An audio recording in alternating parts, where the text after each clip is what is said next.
ఎప్పుడు బొబ్బట్లు చేసినా కొబ్బరితోని లేదా పప్పుతోని చేయాలా అనేసి అనిపించి నేనైతే చక్కెర బొబ్బట్లు అయితే ట్రై చేశానండి. టేస్ట్ అయితే చాలా చాలా బాగా వచ్చాయి. పొరలుగా లోపల చక్కెర నెయ్యి జ్యూసీగా నోట్లో పెట్టుకుంటే కరిగిపోయేలాగా. ఎంత కష్టపడి చేసినా స్వీటు ఇంతకన్నా టేస్ట్ అయితే రాదండి. ఎలా చేసానో చూసేయండి.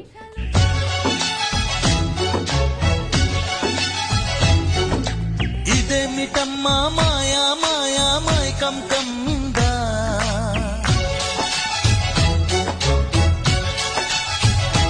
ఓ ఇదేమిటమ్మా మాయా మాయా మైకం కమ్మిందా,